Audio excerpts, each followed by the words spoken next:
What's up, everybody? Let's go into our VCT 2025 America's Kickoff predictions. Let me know in the comments below if you agree or disagree, but we're going to try to go through sound reasonings as to why I picked whom going into the bracket. So without further ado, let's start off with the EG versus Loud. This matchup, I'm going to give it to EG. I think this is a perfect patch here for EG to come out with something new and fresh that might potentially throw Loud and other opponents off guard, because we know that EG always like to try to cook things up that hasn't been seen before. I mean, that's how they got their 2023 run, by being able to practice with their reserve team and come up with something new and ways to anti-strat and play against different compositions and different type of teams in 2023. But we also know that EG also came out with the forefront of Fracture, for example, when they brought in a Sova with Calm. And then you had Demon One playing the Brimstone. They also tried during 2024 in the season with the Pearl, 2023 with the Pearl run, when they actually tried to throw a Gecko, I think with a Harbor and a Fade, which unfortunately didn't turn out too well, but at least they tried something. And they also were able to throw some teams off the loop the first time that they brought out an ISO and Harbor on Icebox. So I will not be surprised here if they get to build up a new strat bug, not only around Tejo, but Tejo and Vice, because we haven't seen the full potential of what Vice could bring here at the pro level. I think there's only in China so far that you've seen a little bit of Vice, of course, because the other regions haven't kicked off yet by the time of this video. But not only that, the Vice being used in that region, they are not allowed to use Tejo. So we haven't, again, seen the full potential of what these two could look like in terms of synergy. And EG will be able to cook things up here against a Loud that will still bring in some pretty decent players here with Digizine and Artezine now in the roster too, and Vinny as the latest addition as well. But I think they lose a lot in terms of like mid-round calling and just in general with Sadak. I think it's going to be a very wounded Loud, but they still have some really good players around, the full roster that I'm going to mention. You have Tui's, Kawadzine, Pancata, also that comes out with a revenge, and then of course the return of Digizine and now Vinny to the roster. And Vinny has never played at the tier 1 scene yet. I think the latest team that he's played for was like 0-0 Nation, trying to grind through Ascension. But he knows what it takes here to try to get the upset versus EG. But unfortunately, I don't think it's going to be enough. And a given Sunday, potentially, because Loud will have days where they can just shoot back, and sometimes it's those games that you see with EG. On paper, they look that they have the best setups, but they just can't shoot back. As an NA fan, you're just hoping it's not going to happen on that day. But in sound reasoning, still on paper, it should be for EG.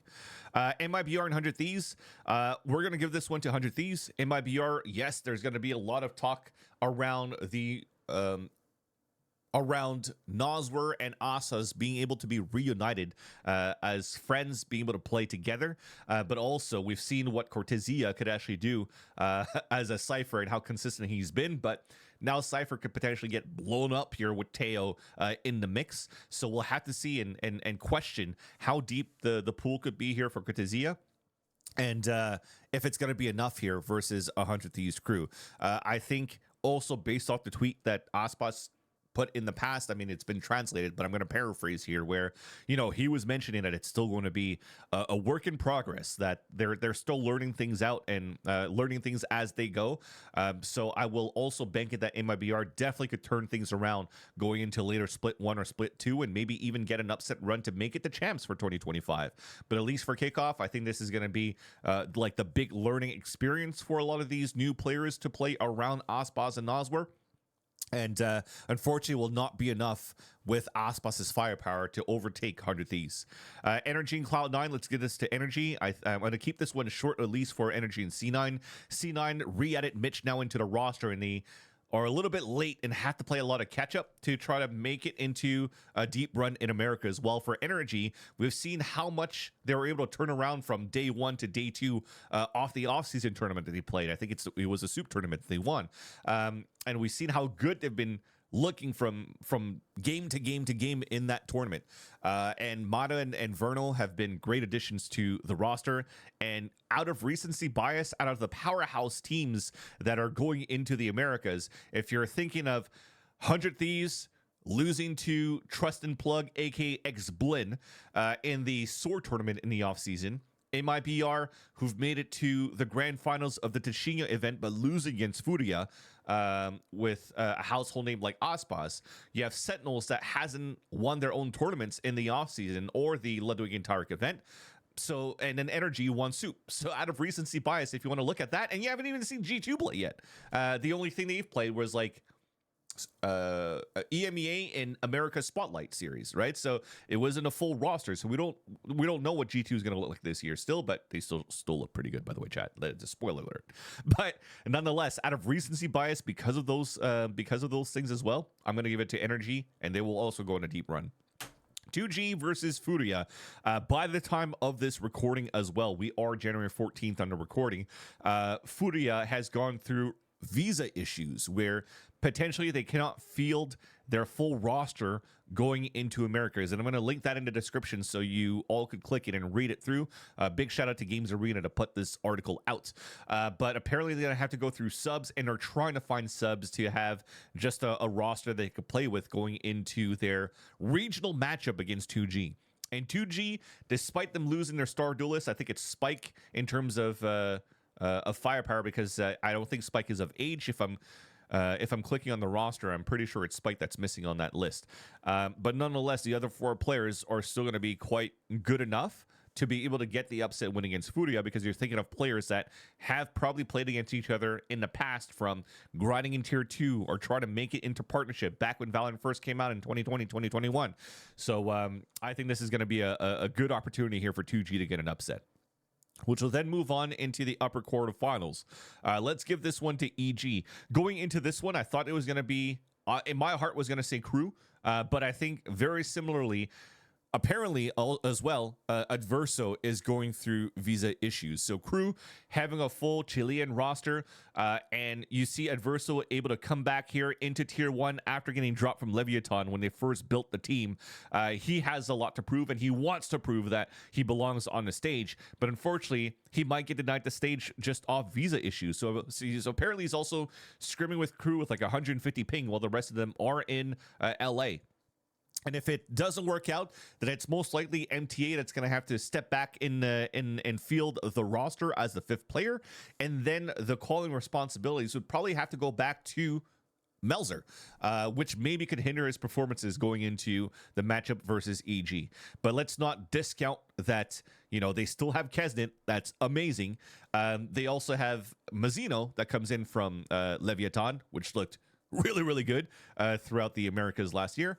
And then you also have Adverso that looked amazing during the Ascension run. I didn't get to watch the whole LATAM region in terms of challengers, but at least being able to witness how he was able to play during Ascension, he looked really good too. So once Crew has a full complete roster, I think it's going to be very similar to MIBR, where they're not really trying to chase out teams into the bottom to the mid pack. I think they're already going to be there once they're able to develop a little bit more and have a full roster.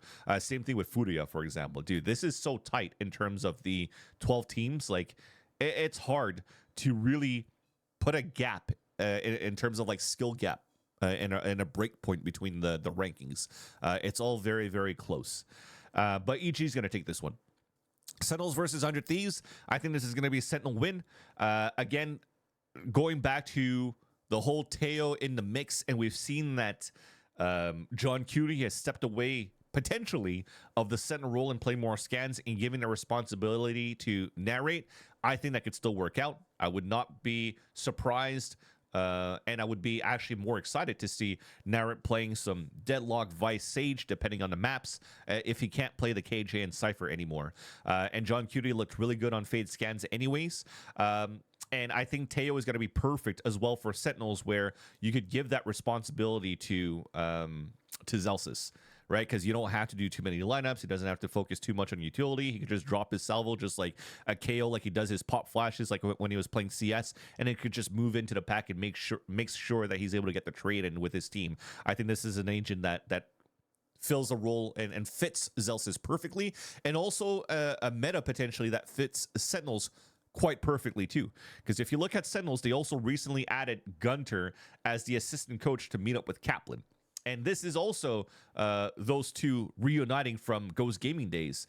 Like Gunter and Kaplan were, remember that whole open system going into the group stages of 5 weeks, Ghost Gaming were the ones that were making heads turn with how they're able to be so good at playing retakes for a team. And we've already seen that come through in terms of the playstyle for Sentinels too, where Sentinels have been really, really good at the beginning of the season for the retake playstyle on Sunset.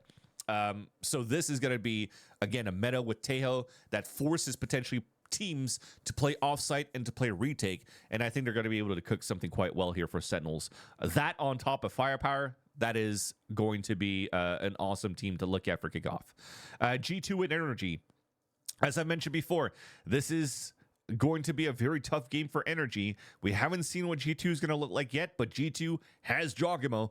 And yeah, these two teams have what it takes to make the deep run to even make it into the grand finals with Sentinels and 100 Thieves. I think top four could be anybody out of these four teams, rather. Any of these four teams could be top two going into Americas. So toss up going into this one. I'm just going to give it to G2 at this point, and we're going to see Energy go on a deep run in the lower brackets. I just think toe-to-toe, pound-to-pound, it's going to be very, very even, but G2 continues to prove to us that it wasn't luck that they've won Ascension and got into partnership, and even themselves had to change the rules going into Ascension teams staying in partnership because how good G2 looked. And I think they're going to continue that upward trajectory, especially now with Jogimo as a star duelist slash fill slash flex player, whatever, a complete player for G2 to continue to look good. Leviathan versus 2G. Even though Leviathan goes in unproven in this game, I'm still going to give it here to Leviathan because they still have just sheer firepower over 2G. So we'll have it'll move us into the lower brackets where 2G against Loud. I'm going to give it to Loud over here as well. Energy and MIBR. I don't know if I mentioned it earlier on, but if not, I'll mention it now. I had an opportunity to speak on Spike Talk and chat and yap with Frost, Baby Bay, and Power Pixel as a second guest. And Frost is mentioning, I have to agree with him, that when you're looking at the teams outside of, the North American teams and outside of Loud, South American teams and LATAM teams were never at the forefront of defining the meta. And just because of that and them having to play more catch-up, we're probably going to have to give this one to Energy as well. Again, MRBR in a learning experience for a kickoff. 100 Thieves and Cloud9. Let's give this one to 100 Thieves. Crew and Furia, again, just roster issues because of the visas. If it was a full roster for Furia, I would not be opposed to putting in Furia getting a deep run into a lower round 3 and potentially even an upset. I'm actually very high on Furia's horse as literally a dark horse compared to, yes, maybe last year when Furia looked so good in week number 1 and 2 and you thought they were going to be unstoppable and win champs and then they just fell off. I think that this is finally a year where they're not going to be falling off and they're going to have good consistency, especially with MW0 and Heat in this roster. It's going to look freaking awesome. Then we have Loud versus Energy. Let's give this one to Energy and 100 Thieves versus Crew. I don't want to brush over this game, but due to lack of time, let's just go here with me predicting that 100 Thieves will go over Crew in this matchup. Then we go back into the upper brackets. EG versus Sentinels. I think this is where EG is going to be stopped here in their tracks. Sentinels should be able to take this one over EG. Not necessarily easily, but still be able to get that victory. G2 versus Lev will be a G2 win. And then EG versus Energy. Also, unfortunately, EG will stop their run in the lower round 3 because I have Energy going all the way. Leviathan versus 100 Thieves. We'll give it to 100 Thieves. And this is where I was mentioning before, like the top 4, it could be any of these 4 teams to make it into Bangkok, Thailand, rather, to represent the Americas. I am not going to be against either of these 4. But the Sentinels versus G2 game, I'm going to have to give this one to G2, although this could be a coin flip. But I actually have G2 going all the way to the grand finals here. And then finally here for the last few games, Energy versus 100 Thieves. I think this is still going to be an Energy's victory. And this is where it gets close. I originally will wanted G2 and Energy in the grand finals. Then also Frost was mentioning, and Baby Bay and Power Pixel I mentioned as well, that Sentinels, if you're looking at it, their run that they had from the upper bracket versus the lower gauntlet run that Energy has to have, they probably come in a lot more fresh in Energy's game. And they should be able to take it over Energy because of that, because they get to watch a lot of tape around Energy's game and everything's going to be good. But I think overall, Energy's already has some tape on them because of the soup event, Sentinels as well. And even if you're thinking that Energy has a lower bracket run where they're playing against some tough teams like MIBR, Loud, EG, 100 Thieves, Sentinels on their end also has a very tough run versus 100 Thieves, EG, and G2. So there's nothing easy at all when you're looking at it from the route that you have from both Energy and Sentinels. So going toe-to-toe in that matchup, let's give it to Energy here, because I also have Energy winning the BO5 versus G2 as a revenge match. I think also from the soup event, seeing how, you know, Energy was almost in a similar story where they lost to an unknown quantity, like a team that is never really spoken about because they've never played in a tier 1 scene, right? You're talking about Trust and Plug X Blinn, who looked amazing in challengers, which is not surprising that they haven't they had the upset win versus 100 Thieves during the off season. But for Energy, it was even more questionable because they lost against a Vietnamese team. That said, more power to Vietnam for sure. I love Vietnamese teams, being a Vietnamese myself. But to see that EG was able, Energy fell off in that first game versus a Vietnamese team and able to bounce back, beat the Billy Billies and also any other team that played against them up to the grand finals and win that super event. You know that EG with the Bonkar at the helm as a coach allows for us to trust in Energy's able to come back and bounce back in these moments. And also in interview from Finesse that came out most recently, I think it was with Counter Scott. I'm going to try to find that article and post it in the comments below as well. But it seems that Finesse is a lot more comfortable in how he wants to call or just in his role as an IGL for Energy, because Bonkar actually gives him a lot more freedom into just squashing the game plan from time to time if he's feeling something different, and Bonkar is going to let him call it. And if it doesn't work out, then Bonkar knows how to analyze the game in itself on the fly so that he can come up with something and making sure that they can cross the finish line. So I think off that, it just gives me good vibes and hope on Energy's deep run, although it's not going to be an easy game again with G2 with the latest roster change that they had looked like an unstoppable team. But let me know if you think it's not Energy. Who do you think is going to make it into the grand finals? Who's going to represent Americas going into Bangkok and Thailand? And we're going to stop the video there. I thank you so much for hanging out and watching all the way towards the end. If you've made it this far, please like and subscribe, and hopefully I'll be able to pump more videos out throughout the season, and hopefully you enjoy the content as well. So much love, very appreciated, and we'll catch you in the next video.